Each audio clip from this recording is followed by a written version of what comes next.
L&D Unlocked parenting advice, marital advice, L&D and HR, you get it all when they non-discriminate on this show.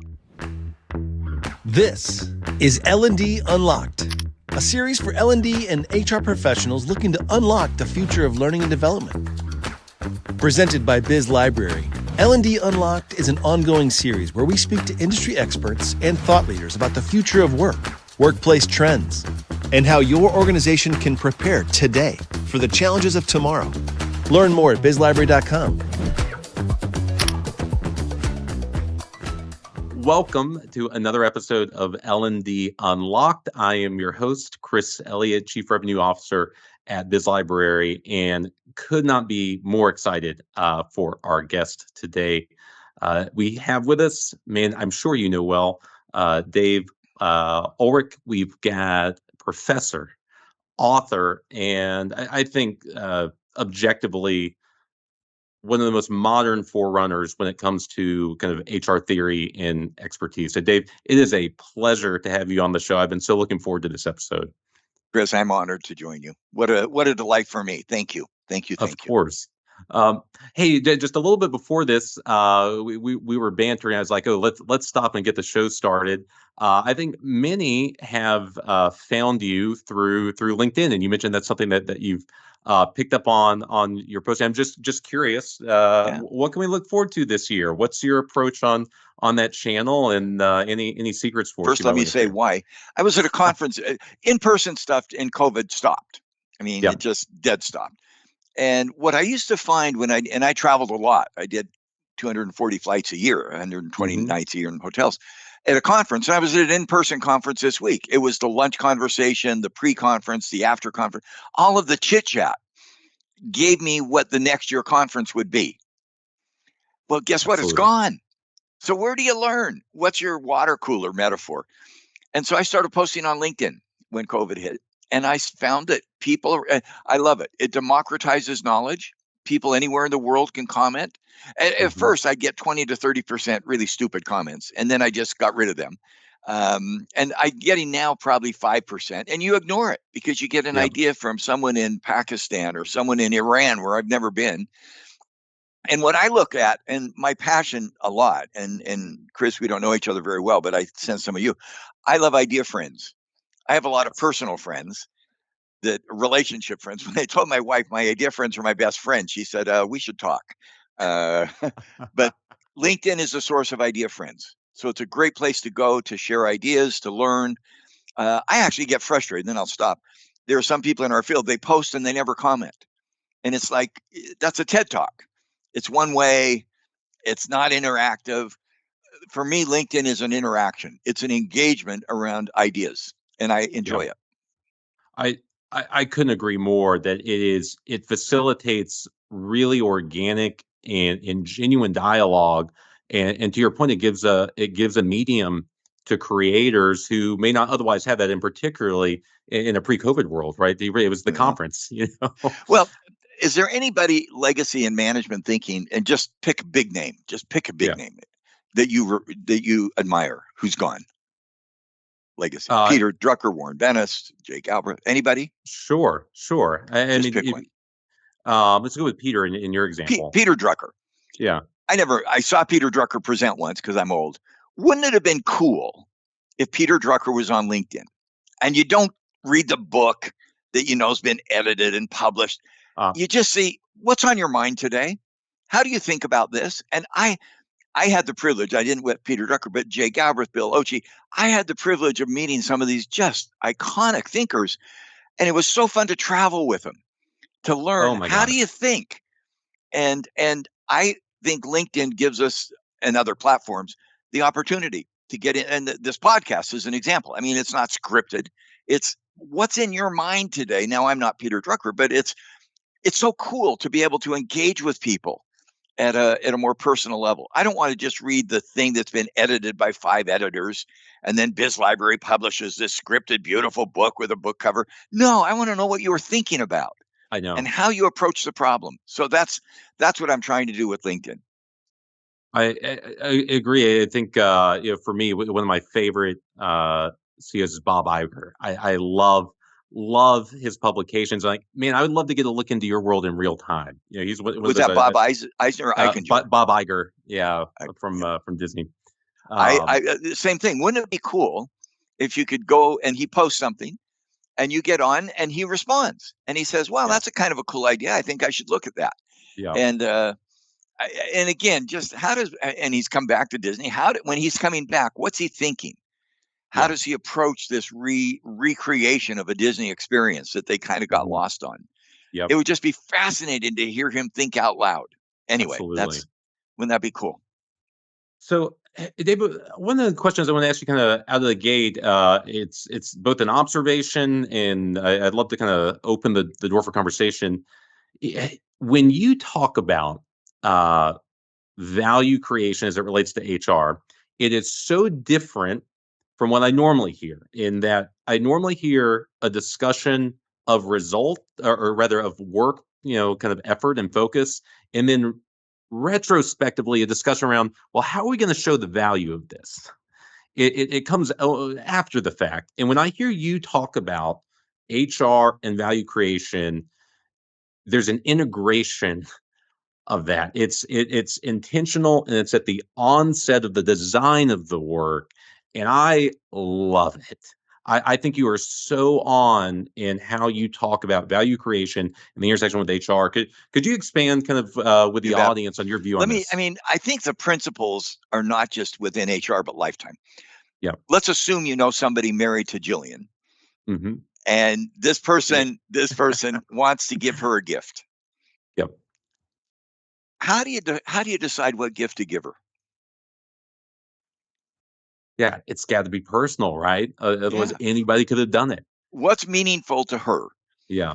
I mean, when I got married, I bought my wife tickets to sporting events, and her comment was, "Enjoy yourself." And the principle, values defined by the receiver. In fact, it's Yeah. interesting. I know you have kids. We had kids we had 3 kids when we were growing up. My wife was doing a PhD. I was traveling. I was working. I thought, what's the best gift I could give her? So we celebrate Christmas. I took our 3 kids for a week. So it was really interesting. What's the best gift you can give your wife? Go away, leave her alone for 7 days. And she said, that's the best gift ever. Now, that's the principle. Value is not what we do, it's what somebody gets because of what we do. So in Mhm. HR, when you walk into a meeting, you're going to say, I'm going to propose a new leadership program, a culture change program, a compensation program. Don't start with the program. What's the value of that program to a stakeholder the company cares about? Will a customer get more results? Will an investor? Mm. Will the community? Who's going to succeed because of this discussion I'm going to have? And when we start with the outcome, the value, the stakeholder, I think then we create HR programs that are just really fun. They're not, my line, HR is not about HR. It's about creating value for the key stakeholders. Okay, that's my bias. It applies to Jillian. I got to Yeah. find out what's something you've given her lately that's meaningful to her, that you can share, that's appropriate. Um, so her big Christmas gift, we also celebrate Christmas in our house, was I got us tickets to Taylor Swift. So Oh, we are huge Swifties. We have not been. Last year was our year of Elton. We're going all in the Swifties this year. I get it. I get 1 year, my wife likes music, and I happened to call Barbara Streisand was doing the 15th final tour. She's done a lot of final tours. And I called Vegas, and they had just had a seat canceled in the front row. And so I took my wife to Vegas to see Barbara Streisand. And my wife Huge. said, "You must love me a lot." And I said, "Oh, I've worked on this for days. I just happened to Yeah. call it, got lucky." It's the same thing. Values defined by the receiver. And Yeah. when you take that in HR, envision if you're in a company of 100 or 500 or 5,000, when you walk into a business meeting, do not start with HR. Start by saying, who's the customer of the company? Who's an investor? Who's the community where we live? What do we need to do as a company to serve them better? And then say leadership, training, staffing, all the HR stuff, so that we serve them. I mean, I do that and I go, why haven't we been doing this forever? Because it makes Yeah. so much sense. Well, hey, Dave, just to continue with this analogy of I'm going to go back to the tickets for a minute. I was so worried that I would screw up the delivery of this experience for my wife. It was probably one of the more uneventful surprises. Because what I ended up doing was about a month before Christmas, I just discussed like, hey, I've got an awesome gift for you. The surprise is going to be right now. So I shared with her what it was, but I was like, but I need your help planning it because we have a lot of logistics in our lives. We got a bunch of kids. We need childcare coverage. There's travel. I was like, I don't want to give you the gift that turns out to be just an absolute flop because I've created a bunch of work. So like, why don't we plan it together? And I needed her integration and to make sure that it was an awesome experience, which I think so cool. probably is part of. Did it work? Was it a great experience? Oh, we had a blast. We poured a glass of wine, sat down at the laptop, and planned out the whole experience. We haven't had it yet, but I think there's a parallel here on integration with business partners, right? Same thing. Same thing. By the way, you now have 20 people who would love to be married to you. So, but I love. I mean, the principle is pretty universal. Don't start with what you know and do. Start with what others could benefit from, and then show how your knowledge helps them. The same is true with kids. When our daughter had a messy room, clean your room, clean your room. Now you don't have that teenagers, but their room's a mess. Don't say clean your room so my house is nice. No, clean your room so that you have a better experience in your room. Anyway, L&D Unlocked parenting advice, marital advice, L&D and HR. You get it all when non discriminating on this show. Hey, if I can, I'm going to turn the page a little bit. I would say, in my sense, one of the things you're when I hear your name, that just almost is synonymous is human capability. They go hand in hand. You did so much incredible research. I was wondering if you could touch a little bit on its evolution, because I think you just hit a pretty big milestone with the model. The management of people and organizations is not new. One of the things that frustrates me is people repackage stuff without looking at the history. And I love to see evolution of ideas. In managing people, personnel, terms and conditions of work, you got to do them. How do we pay? How do we train? How do we hire people? Got it. Personnel. Level 2 is HR. It's not terms and conditions. It's improving those practices, staffing, training, development. And you build. You got to pay people. You got to get the systems right. Level 3 is what was called human capital. We manage that so our people are engaged. Our people are committed. Human capital, the people. Where we go to human capability, it's personnel plus human resource tools plus human capital. Two things. It's three things. It's outside in. It's so that we succeed in a marketplace. That wasn't part of the legacy. Two, it's not just people. This is so powerful for me. I just did a talk to a group in Africa, and I had them do this live, and I won't embarrass you or myself, but I had them hold up their fingers. That's talent. That's our people. Their fist is organization. That's capability. Human is talent. Capability is organization. Leadership is a combination. And then the forearms are the HR services. And then I made them do a dance. I won't make you do that. But when I'm in HR, I walk into a meeting and I say, outside in, who's our customer? Who's our investor? What do they need in terms of talent, organization, capability, leadership, and HR services to make it happen? So number one, outside in. Two, human capability is really four things: talent, organization, leadership. My PhD decades ago is numerical taxonomy. Nobody cares what it is. Taxonomy is the science of simplicity. How do you take a complex world and make it simple? Usually through statistics. And that's our simple world. It's like, have you ever been to a restaurant in Atlanta? I don't know if you've been to Ruth's Chris. Imagine Ruth's Chris or some other nice restaurant where there's no categorization. They got 100 items on the menu, just randomly assorted: coffee, dessert, drink. You'd go, I don't know how to order. Well, there's an order: appetizer, drinks, coffees, main course, salad, soups. That's human capability. It's a classification of all HR work into people, talent, organization, capability, leadership, and the HR function. And then the third, that's the line managers. Our job in HR is to empower line managers to make that happen. Outside in, human capability, line manager duty. Hey, David, in that first category of talent, could you speak maybe some of the trends that you see this year, specifically when it comes to developing employees? A lot of our audience is in that squarely in that space.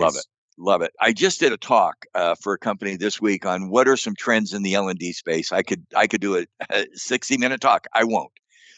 I had 10. Let me hit two or three really quick ones. The first one on my list is it's not about what we teach, it's what people get. That's that value added. If we're not, and if somebody says, here's my leadership training program, my comment would be, who's going to benefit? Not just the leaders who attend, but how do you see a line of sight to the customer? Are we teaching in this leadership program things that will cause a customer to buy more from us? Are we teaching in this leadership program things that will give an investor more confidence in our future leaders to increase our stock price or lower the cost of capital? Are we changing? I'll just hit two or three. I love the idea, and you're obviously part of that in there in BizLibrary. How often do we have new material? I look at a company and say, show me your training material. Show me what it was 3 years ago. It's the same stuff. The world's changing. I use the metaphor half-life of knowledge. When is 50% of what I do out of date? I have a friend in engineering. He teaches PhD students. For him, it's 12 months.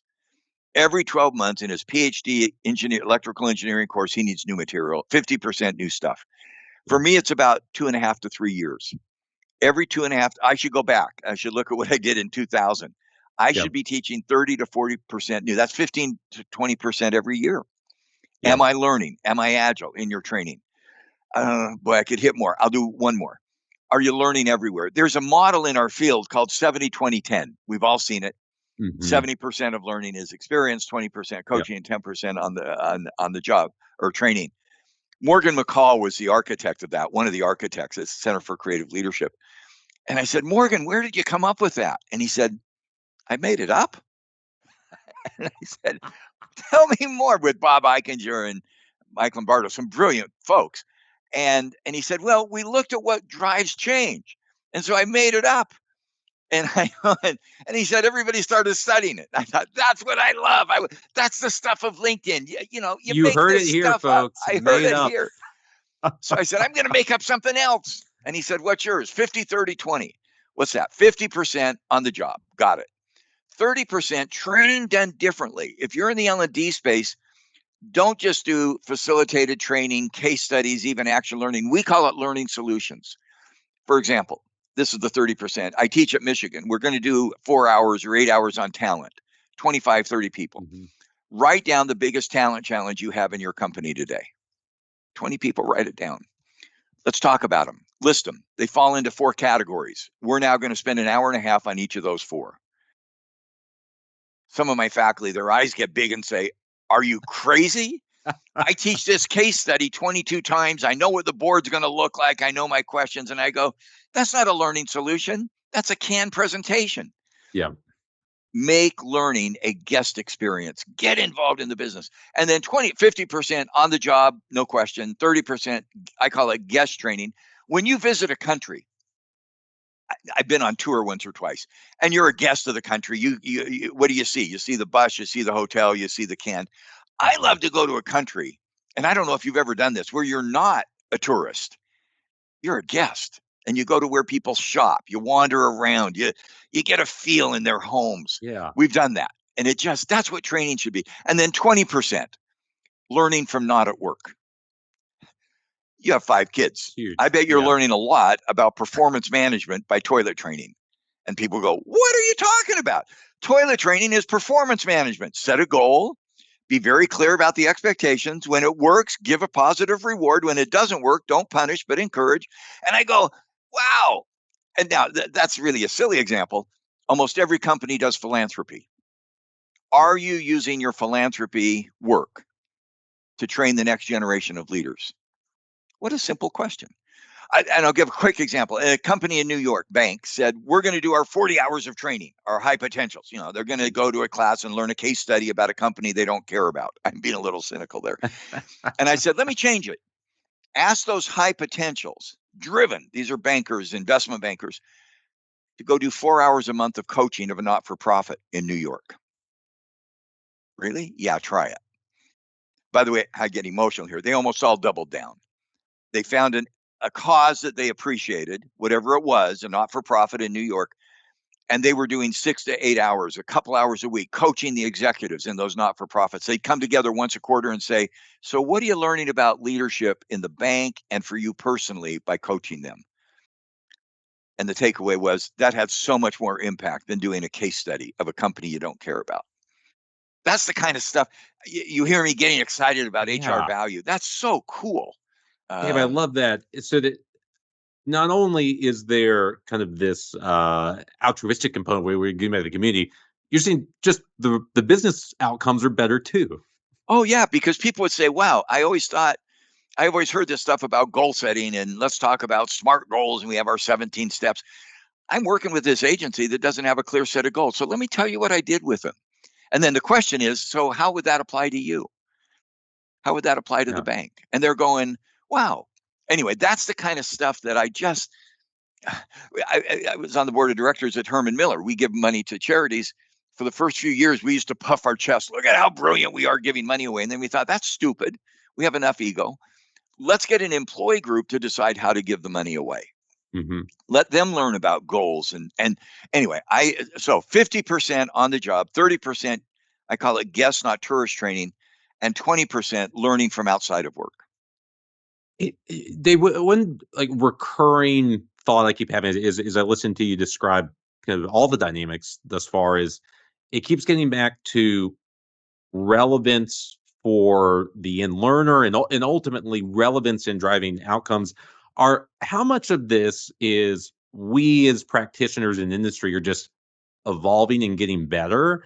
How much of this do you think is employee expectations of I'm not going to continue to participate in irrelevant training because everywhere else in my life things are getting more personalized, they're getting more relevant, the quality is going, what do you think about where the pressure dynamics between what we Great internally question. and the employee? What do you think? What do you think? I think a lot of this pressure is coming from employee demand that as we see the generational change, I think, is a big shift. We see Gen Z coming online, and I couldn't be more excited. I'm an elder millennial. I think they're like millennials, but better. I think post COVID, you have a largely adopted now kind of remote first culture that I think is driving a component of this, and entirely new dynamics in the employee-employer relationship where they say, hey, I have flexibility like I've never had before. I have expectations of you too. Can I take one of your words and circle it and blow it up? Yeah. Personalization. Mhm. Personalization. That's the new generation. I mean, we personalize the clothes we wear, we personalize our identity, we personalize almost everything about our lives except work. Well, let's personalize work. For example, hybrid. What's hybrid going to be? Well, it's going to depend. What works for you? I'm going to bet you have personalized work. Sometimes you're in a studio, sometimes you're at home, Mhm. sometimes you're on an airplane, sometimes you're in a hotel. How do we as an organization personalize learning in a way that works for that employee?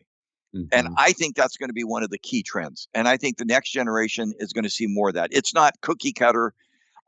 I hate it when somebody says, "Oh, I have an idea, one size fits all." And my comment is, "I'm sorry, I'm not that size." Uh, so, how do you personalize? And then the paradox is, how do you standardize personalization?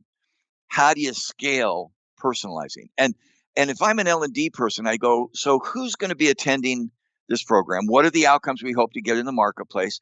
How do I personalize that learning experience with coaching, with AI? AI allows us to really do some cool stuff with training. How do I personalize that with the thing I just said with learning solutions? I love Yeah. to start a discussion with your problem.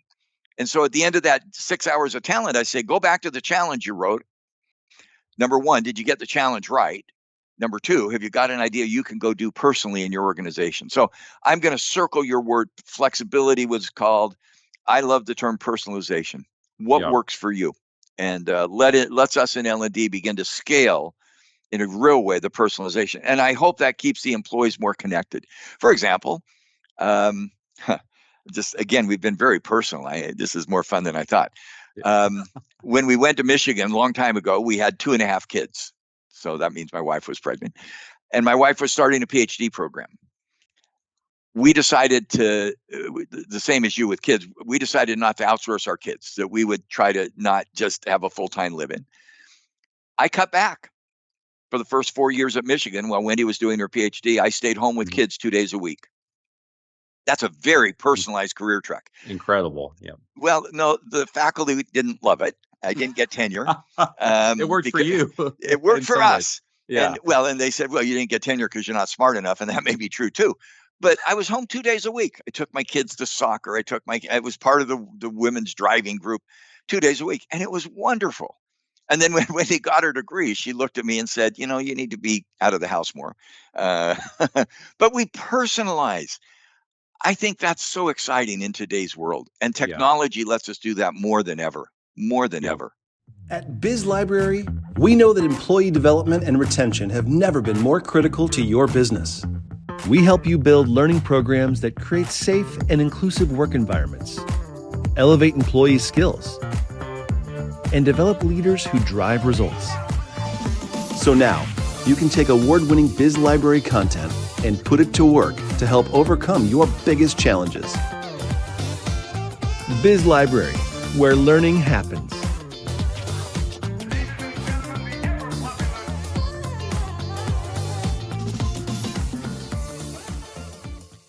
I'd love maybe talk about some of the not so fun elements of this, where I have seen, but personally, within our own business, within our customer base, I think kind of broadly in the market discussion, I think one specific person who bears some of the brunt of this are those first line leaders. Fist bump, fist bump, fist bump. Okay, here we go. Oh, we get it all on this leadership show is today. at the first line. And I'm so glad you raised it. We do research. I'm not boring you with data. Aaron Burns just finished, and Leslie Kawhi just finished for our company an incredible research project. And I'll highlight it. I could go too long. Okay. It's on LinkedIn if you want to look it up.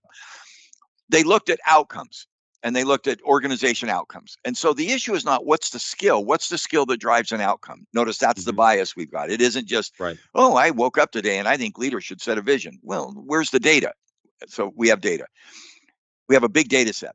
We looked at frontline leaders and we found something that just is remarkable to me.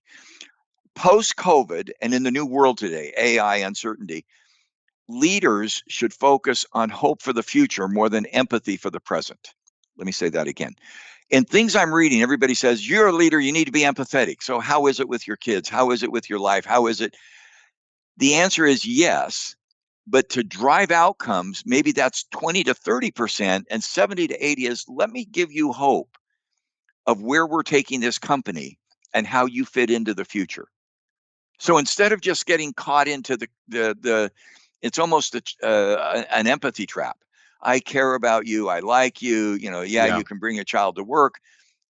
That's still there. But the real power is focusing on the future. That was amazing to me because I fall to the trap. Oh, give empathy, give compassion. The ultimate empathy and compassion is helping people have hope in their future at the front line. I love that. David, we'll get a link to that resource, make sure that we share it out. Something we've talked about with other guests on this show, I think we're circling around the same sort of conversation, is the balance between personalization, caring and compassionate cultures with performance cultures, because we are still here to deliver value to customers and shareholders. And I think that sounds like a phenomenal approach to helping move closer to that equilibrium. Well, let me circle. I circled your word personalization. I'm going to circle another word, balance. In our literature, the term balance is navigating a paradox. We often say from administrative to strategic. Well, that's stupid. It's and also. That's the balance. How do I manage personalization and standardization? How do I manage consistency and change? And so what we found in that same research is successful frontline and all leaders. I like the word navigate. You don't manage paradox away. You live in that tension of A and B. How am I flexible and how am I standard? How do I change? How do I do the same? How am I top down and bottom up, long term, short term? When leaders can navigate those tensions or balance them, they're the leaders that tend to have more impact on the company. So circle personalization, circle balance. And that's what some of the research that Aaron and Leslie found. I was honored to be a small part of their work. David, I had one. I was going to get to first line leaders. Either I get there a little earlier than I thought. one thing I was thinking you could specifically weigh in on, you had shared out a recent post on LinkedIn that included some looks at what's shifted in the requirements. And one thing I thought was really interesting, and the more important now for first line leadership, was attracting and retaining talent. And on less important, not important at all, but less important was in the development of employees. I was wondering if you had any thoughts on that or could Great elaborate. question. One of the things we love to do, and let me just get your headset into it. In the talent space, there's a number of places I can invest. So I go Mhm. to a business leader if I'm in L&D and say talent matters, and they go, really? Of course they do. So in one retail company, they found that in stores that had more positive employee engagement, however you want to measure it, the basket size went from 40 to 50. Think about what that means. We're going to get a 25% premium when our employees, and in those stores that had a higher score on engagement, we're going to get a 25% increase in revenue. Whoo, that's pretty IQ. We should do it. So the company said, we're going to invest more in talent. Got it. Then the question is, here's 10 talent initiatives we can invest in: hiring, training, compensation, diversity initiatives, communication, employee experience. Of all of these initiatives, where should we focus? That's actually a more interesting question. Talent matters. Where should we focus? And again, statistically, how do we allocate the resource? The company's going to give $1 million to increase talent. Where would I spend the million? And our research shows getting the right people in the company on the team becomes critical. Have I done a good job getting the people on the team? Making sure they have a great work experience becomes critical. And we can begin now to say, where should we invest in talent? And where should I, as a leader, allocate a limited resource to and make unlimited what talent can offer? And so that's the research we've been doing. That doesn't discount training at all. But frankly, if you get the right people in, the training is less about attend a course to learn something. You learned it coming in. Now we're going to go back to the training about how do we give you a great job experience to take you the next Mhm. step? How do we embellish your learning by having you work on a not-for-profit board? How do we then take you to the next step? Because we got the skill set coming in. Now we're going to get the next skill set as we move forward.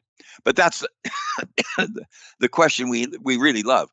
A, talent matters. Okay, we get that. Our basket size will go from 40 to 50. That's great. Yep. Now, where do I invest? This company, by the way, they decided the following. Take a number, 100 points, whatever that number is. It could be $1 million, 10 million, or $100 million. 40% was going to go into pay. So we're going to pay you more. Mhm. And then they found 40% went to first line supervisor training. Because what they said is, Wow. if our first line supervisors are more able to do the things we just talked about, we think that will have a higher impact on employee engagement than some other initiatives, a communication initiative or a benefits program or some other stuff. And then the other 20% was allocated. But they said it's that frontline supervisor who has the biggest impact on the employee experience. And they then have the impact on the customer experience, again, to get basket size from 40 to 50. That's what they decided. That's what they found in Yeah. their work.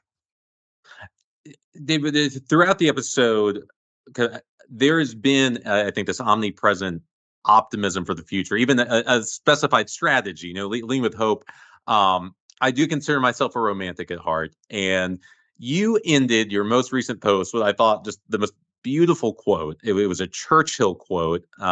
Curious, have you been to the Churchill war rooms I have in not. I London? have not. I Oh love my his gosh. stuff. He was what an incredible, he reinvented himself. I Yes. mean, he kept doing it. Now he was a little something personally, but he kept reinventing himself. I love the quote. Can you remember what it said? Yes, I've got it. I've got it right here. So the quote was, "Now is not the end. It is not even the beginning of the end, but it is perhaps the end of the beginning." Great quote. So let me make that personal. And you can do this with your guest. It's so cool. Say to them, so what's the best year of your life?